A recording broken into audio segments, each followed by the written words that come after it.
Welcome back to The Real Story with Jeanne Ives. In the studio with me, I've got two, believe it or not, public school teachers. Actually, former and retired public school teachers. But sitting in the hot seats right next to me is Matt Janicek. Matt is a former Glenbard South school teacher, now in Texas. And then, of course, very good friends of Breakthrough Ideas is Bob Dobosz. And Bob is a Glen Ellen resident and a retired math teacher. So got a couple of real smart guys sitting in here. And I'm so thrilled to have them here, especially because this week it is School Choice Week, National School Choice Week. And so we believe in educational choice. And as public school teachers, I think, if I'm not mistaken, you believe in that too. Matt? I definitely am believing in it now. I think maybe when I started my career, I would have been hesitant, but now I'm all on board. You know, I think the quicker that we can give parents that choice to take ownership again over their kids' education, the better place we'll be. Okay, that's terrific. So Matt has his own personal story about his time in public school. And I think we're going to save that for another podcast because that would take up the entire time of this podcast.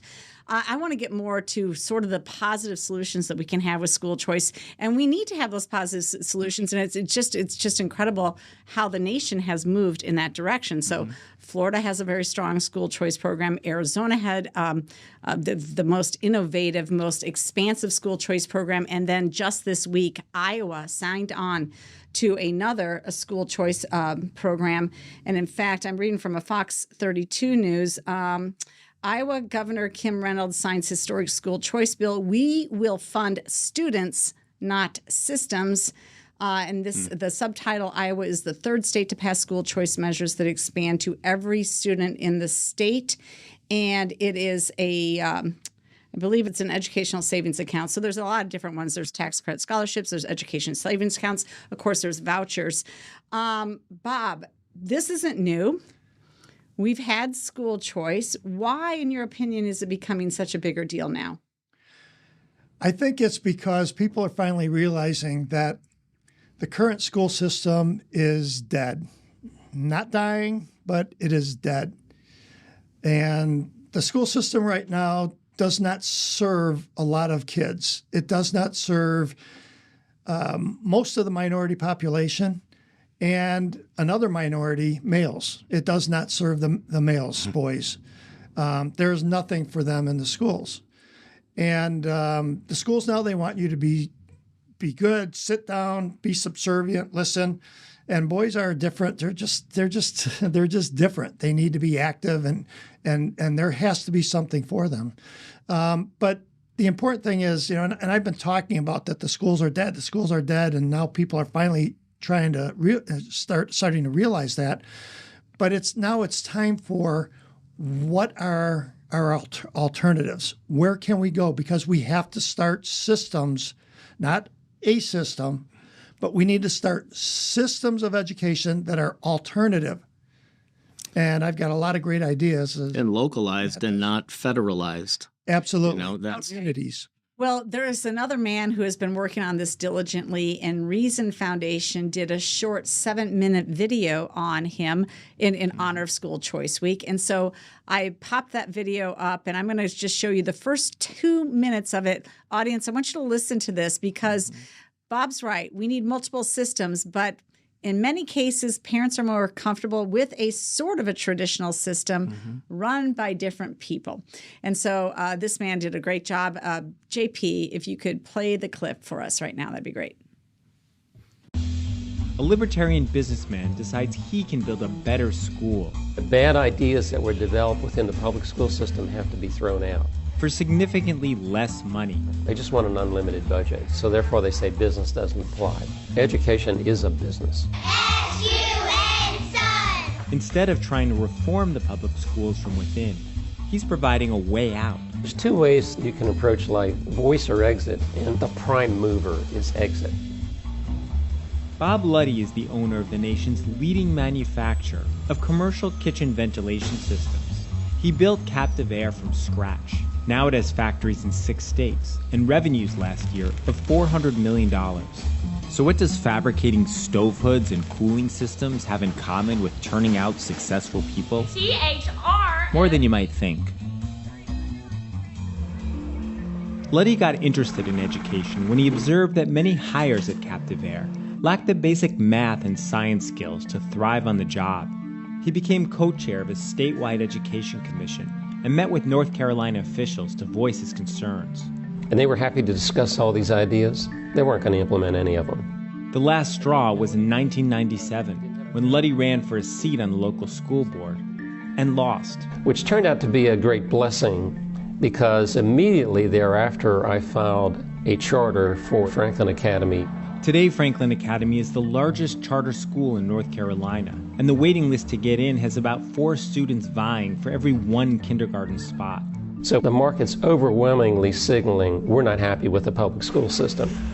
But even charters are controlled by the state, which Luddy says constrains innovation. So he decided to take a more radical step, which he calls exit. What is voice? Voice is you go to vote, you express an opinion. Exit is where somebody comes up with an entirely new idea. They bypass the existing industry and they get amazing results. Well, that's where we are. I mean, his story is alarming.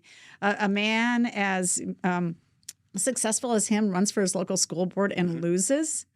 Yeah, Why? What's the deal? I think the unions obviously have control of the school board elections. And also, listeners, this is just the perfect time to be discussing this because we have school board elections that literally are only 2 months away. Mm-hmm. You can start to vote in less than a month. You can start to early vote in this state. So pay attention. Yeah, the exit is the key word I wrote down there. And there's a lot of well-meaning people that think the system can be reformed from within.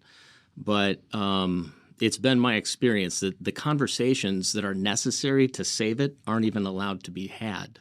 So, and to get hired today, it's just my take on things. It seems to me as a school administrator today to be hired, if you're going to get through an interview process, the union's already 100% behind CRT and sexual education for elementary kids. So the unions are behind that. So if you have any differing opinion on that, then you're going to be whitewashed. You're not going to be allowed to join the discussion. So from an academic standpoint, though, as well, I mean, because we do have conservative organizations here who have started an entire exit program from public schools when SB 818 came up, which was a comprehensive sexual ed that dealt with national sex education standards, which literally taught gender ideology beginning in kindergarten here in the state of Illinois, required it. Now, so they started the whole exit program. But academically speaking, there's a reason to want to have to exit. A huge reason. Right, Bob? Yes. Because you know, we've discussed this before, right? Now it's 50% and for no credit. For not turning your homework, you still get a 50%. You've got declining standards if students caught cheating. You've got disciplinary problems. You've got just a lack of, I would say, rigor in the curriculum, or am I wrong? No, you're absolutely correct. And the school administrations will talk a great game about how great they are, and they have rigorous courses. District 87, they have a goal of 85% of the school population is going to take physics because it's a rigorous class, and algebra 2 because it's a rigorous class. But they water these classes down at the regular level because there is no basic level. At the regular level, which is now a basic level, they water them down to the point where kids can pass, because if they didn't do that, the failure rate would be exceedingly high. And that's another issue. The self-esteem of the kids is at an all-time low. They hate school. I've been there. I was subbing the last few years right before COVID hit. Big time was bad. And then I actually did some subbing during COVID. And they were like the zombies, the Walking Dead. Kids know. They are smart. The kids are intelligent. They know that the schools are not giving them what they want. And the older people, the administration, are saying, well, we have to take care of the mental health of the kids, so we're going to make it easy and take the pressure off. Well, that's not doing them any good. And the kids can see right through it. So we need to have these systems in place, places for the kids to go. And that takes time. It takes people working on it. And really, It's the Here's the problem, though. So you run a school choice bill in a state legislature, and by the way, I've ran school choice bills before. I'm not new to me. Right. It is. You can't trust the parents to spend that money correctly. You can't just hand over that money to the parents. They don't know how to educate their children. They don't know how to evaluate a rigorous program. It's just impossible to do that. We're the ones who know how best to educate. That's the pushback you get, and then the legislators buy into that. And that's on both sides of the aisle, by the way. Mm-hmm. They're owned by the teacher unions. That's the perception. Okay. But we have to think about a couple things. First of all, whose responsibility is it to educate our children? Well, it's school's responsibility. It's the governor's responsibility. It's the superintendent, and they need to have a school nurse there, and they need to have a psychologist, and they have to have so many reading specialists per job. No, Bob's answer is pretty quick, though. They've built this the entire education funding formula in the state of Illinois was built around inputs, not outputs. They designed the perfect school for everything, and then they put money behind each one of those perfect instances. And if you have X amount of low-income students, then you get a little bit more money. If you have X amount of minority or ESL students, you get a little bit more money. Everybody gets $120 per student for tech every year. I mean, they had this down to the penny, and that's how we fund education, is based on these inputs. And we never get a chance to look at the outputs. And there was a 5-year review just done a couple months ago because we changed the education funding formula 5 years ago. They went through a review. And of course, well, we can't discuss outputs because COVID just, Oh, no, but our inputs, we're putting stuff into they're not putting stuff into the buckets that they said. I guarantee you. I started to look through the program, look through the report, but it's very lengthy. But what I did pick up is you can't judge us on any of the outputs in 5 years of an additional spending of, I think, $3 billion additional. I mean, about 30% more in 5 years than we were spending before. No, we can't judge any outputs, though, because of COVID. No. And it's not just COVID. It started with No Child Left Behind or No Child Gets Ahead. I don't know how you want to call it, but it started there. And they kept changing those tests. And they so that you could never actually compare the students' performance with previous years. So you're always, they're like, well, you can't compare it because that was a different test. And they kept doing this over and over and over. And then all of a sudden it's gone. Well, We've had 3 different tests in 8 years, I think. They said in 2001, when that bill was passed, that by 2014, 100% of the student body of America will be achieving a grade level. And then if you're not, well, then your funding from the feds is going to be attached to that. So these school administrators ultimately have no choice. Well, they do have a choice, but to make that choice, they're going to be dealt with themselves if they're going to be held responsible for not bringing the bacon in from ed bills. Okay, so we're going to brainstorm here in a minute because you guys have lots of different ideas about how to move the school choice movement forward. But since it is School Choice Week, I want to remind my listeners of who really started this movement. And that woman is Polly Williams. She was a longtime state representative from Milwaukee's North Side. She died November 9th, 2014. Wall Street Journal did a phenomenal editorial about her and her life. She is called the mother of school choice. She's a Black Democrat woman in Milwaukee. And in the 1980s, she was the first prominent elected Democrat in the nation to stand up and decry a public school system that wasn't working for Black children. She should be honored this week as well. People need to remember who started the school choice movement. Your unions need to be reminded of that. Just everybody, that it was a Black Democrat woman from Milwaukee, of all things. And so where have we come and what's possible in the school choice movement? Just give me some ideas about what you're working with. At, even, Jeannie, a little bit the way you discussed that is we are in the education world of the current paradigm. People are looking at social demographic groups first. They're not looking at the soul first. They don't take into consideration that everybody could be created equal, and we all should we should be treated equally. It should be merit-based. We are trying to eliminate that from the system, and that faux-ness of that is what Bob sees as the created condition of the zombie class that we see. The kids are aware that most of the people that are in front of them are hiding something or are not being straight with them, just like the American people in a large degree.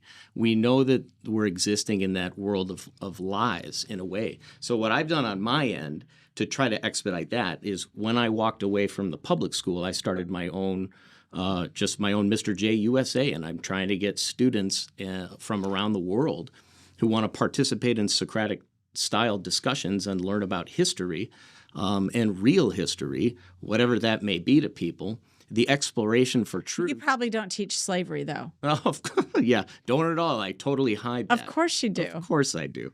And then we actually get into the intricacies of the economic system of slavery.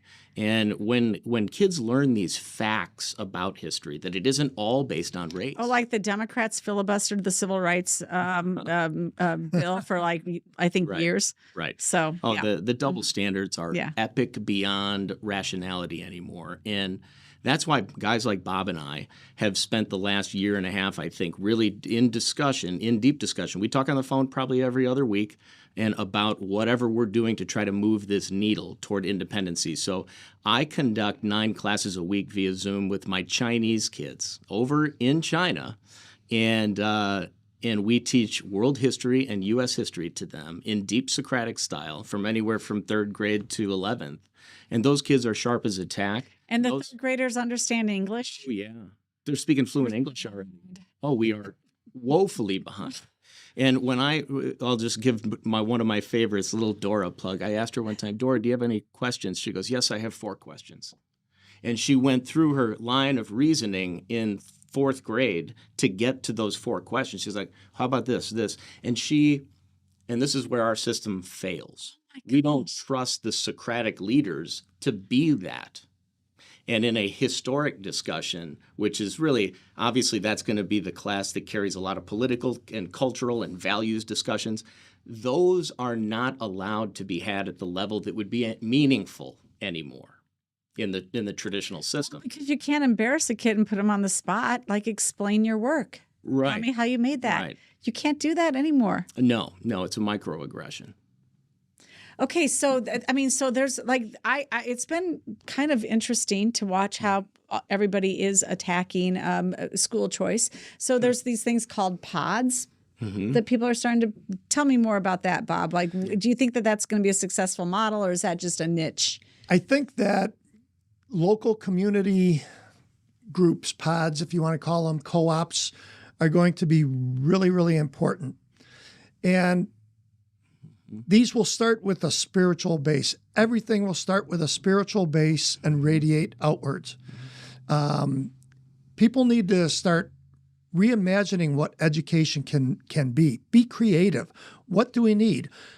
What if things go to hell in a handbasket? What are our kids going to do? Are they going to know how to farm, how to hunt, how to fish? Are they going to know how to get safe water, start a fire, build shelter, all of these things? Can they use tools? Yeah.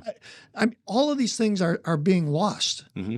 Lost arts. Yes. And they're really, really important. Yeah, I've been directed to go to the ancient Indian prophecies, and it's absolutely fascinating if you really think about it, how our country all along the Mississippi Valley and then all the way out west and out east and up north into Canada had huge American Indian or indigenous people settlements, and they prospered because this is a great country that has incredible resources. Well, at some point in time, people are going to need how to do that. Mm-hmm. Well, absolutely, with the green revolution that they want. I'm sorry, you're not going to have electricity they want you to depend on wind and solar. You better have another way to heat your home and to fuel your livelihood. So my wife teaches 1st grade right now. Okay. And it is in a different state. It's down there in Texas, and she has a whole set of issues. So this implosion of the system is not just Illinois related.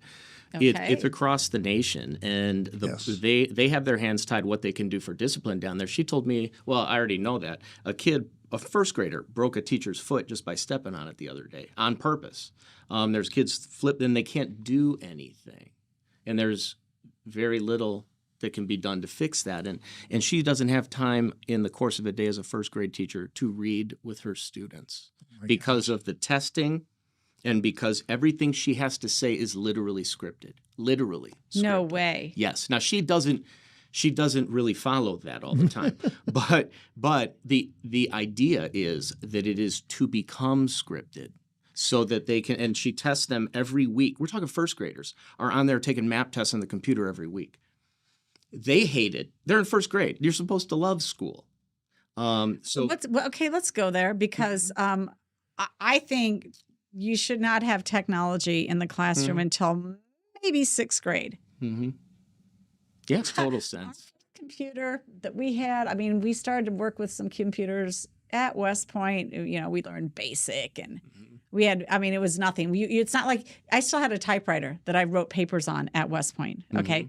Now I'm really dating myself. That's terrible. But I mean, we bought one of the first Macintosh computers when we were in Germany, like 1988. I think I lost a bet on Wimbledon with my husband, and I wanted like a trip, and he wanted a computer. I'm like, okay, so we got the computer. But I mean, technology, you don't need it in those basic grades, and they're inundated with it. Inundated, yes. They're already. Why is that? What's wrong with these teachers? What's wrong? Do they think that parents really want that? Because I actually don't think that parents want it. Well, Bob was going to say an answer before about who the teacher is, and I think he meant the parents are the student's first teacher. And at the end of the day, it's another story that my wife says 16 out of her 19 students sleep with their phones, and they're in first grade. What? Yes.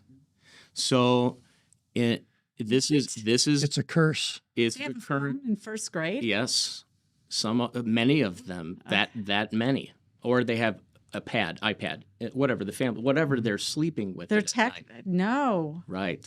So this is right. So like Bob said, the parents do have to be responsible for that and play a role. Yes, absolutely. I mean, there's no doubt parents have a role in this. Oh, yeah. It is not necessarily the public school's fault that your kid's not learning or reading, doing math at grade level. Right. I absolutely 100% agree. It is you know, there's lots of different issues going on. I'm tutoring a student, and I was teaching him. I did some things. I actually got to bring God into this mathematics discussion, which was incredible. I won't go into the details of that. But I asked him a question early on. I said, who is the best teacher that you know of? Who's the most important teacher? And he said, you? And I said, no. He said, yeah. And he never got it. I had to tell him the answer. The best teacher is yourself. You have to learn how, and that's the beauty of homeschooling. Homeschooling, you have a kid that's there, and you as a parent are helping the student out.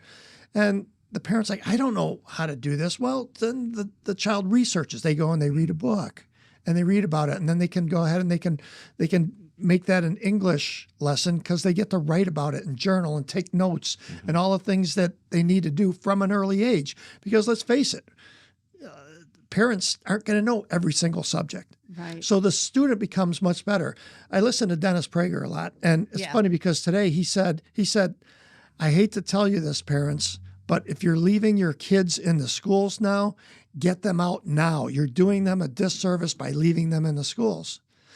But he also said earlier on, he said, I can tell a student that's homeschooled within 20 seconds because that student knows how to interact with adults and they have a different a way of thinking that is very advanced. And it's so true because it is absolutely true. But parents are afraid of it. Well, they are. I mean, look, my kids went through private school and then they went to public school for high school, which is very unaffordable with 5 kids for us at least. So, I mean, I think there's options that meet people's needs. I know a friend of mine, his one son went to one Catholic school. His daughter went to public school. His other son went to a different Catholic school. I mean, if you have the resources, you have choice, but everybody needs choice because, let's face it, some people have, you know, they can't be at home with their kids. They have to work. Absolutely. They have to make a living. Those kids need to be watched over. Other people they feel like their child needs the socialization or the sports or the show choir or the whatever. They're getting a big, robust, more. Yeah. And I think some of those experiences are very important to kids. I'm not dismissing that at all. But there's clubs that can take Hybrid over level. that. There's You hybrid. spoke of a hybrid, Yeah. the other day, and Mm-hmm. I think if parents were aware that that was an option, that may make baby steps in this transition, because folks that are going to spin their wheels trying to reform the system from within, in that education thing I put on at Arcata a while back, we spoke of it's time to let that go and spend our collective creative energies on building the new paradigm. So, and it's not going to happen, like Bob said, overnight. It's going to take a while, and it's going to take comprehensive education, but you're not going to get it comprehensively. It's going to be over time. And you can piece your way into this in the short term. And I guess it would also depend for a lot of parents if they have young children or older children, or what future parents are going to see. They're the ones that will be thinking about alternatives because they're the ones in it right now that know it's meaningless. Well, it certainly is. I saw the decline in the educational standards from my oldest to my youngest. There's no doubt. And I would think it's true with the Catholic schools, too. I would think that's across the board. I think that the competition breeds, obviously, a better product in the end, and that includes the educational output. So in closing here, kind of to wrap things up, couple things. One, what's your best solution for parents right now? How should they look at educating their children if they're just going to get started in maybe a kindergarten program, or their kids are at that level?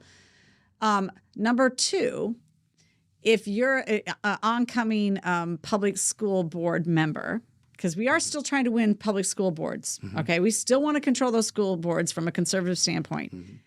What can they do to open up choice? And number three, I want you to tell me more about specifically what you do and share your website. So how about you start? Okay, yeah. What do you think a new parent starting out in kindergarten should do? I think what they need to do is they need to research and find all the different alternatives that are available, and then talk to people within their community in the same age groups as their children to become creative, to think about different things that they can do. Remember, the education doesn't stop and start. It continues on. You've got a whole summer that you can use educationally for things that they're not getting in the school system. You can go ahead and you can give kids that extra things that they're not getting in the schools. If you're not happy with the sex ed, opt them out. They don't have to do the sex ed programs. They'll go somewhere else while that's being done. And you can do that yourself.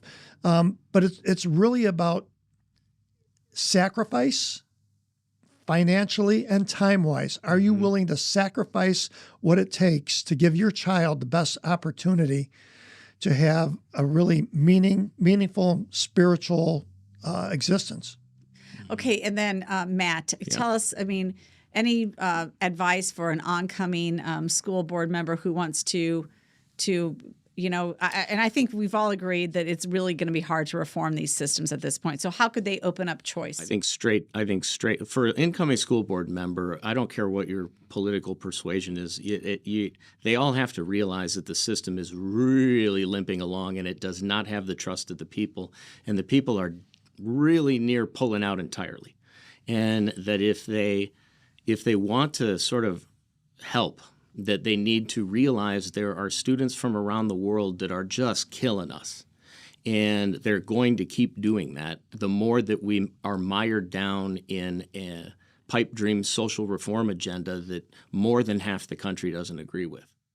Until they stop the social engineering that they're trying to do. But this goes to the larger national question. We've had in education a system that Rockefeller said he wants obedient workers, not critical thinkers. So this goes back to the Rockefeller days. And so that has been the product that this system has put out. It's put out obedience as opposed to independent thinking. And so in the fields, I would say for parents, that answers a different question you asked, Jeanne. Keep going. For parents that are considering what can we do to expose our kids to real, deeper thinking, in English classes, in history classes, in your humanities classes, give them those opportunities to have those discussions. And that may only be allowed. What are we doing right now? What does Rogan do? What do all the people that are bringing real important conversations to the table doing? They have to put it on the internet. Right. Because in the school building, these authentic conversations with, and now I'm biased because I'm with the high school kids, but where we want to develop their critical thinking and how to think on the fly and be challenged with something. That's not happening as a regular behavior today. So if they can only get that from an outside source. Yeah. So I think and a parent's going to have to understand their own child very well too. To what degree can they be trusted to help regulate themselves? And a lot of kids vary on that spectrum. Well, especially these days, Right. as things have become much easier. I can get an answer super quick by just looking it up on the internet, and so I'm not going to search for it. I'm not going to think about it much more than that. So Matt, tell people, how can they connect with you if they're interested in their child maybe just picking up a good history course? And understanding that, I think, is a great starting point. There's a couple different ways. You can get to the website, MRJ-USA.com. That's one way to do it. Okay, and we'll put that up on our screen. Oh, thanks. Okay. And what you'll end up seeing how was I going to say this? That in this program that I'm finding much success with the kids that I have, it doesn't have to be everyone. It doesn't have to be all year long. It can be custom. If people want to learn about a unit, they can do that. If people want to learn about a specific topic, they can do that. I have one American student right now and looking to build more.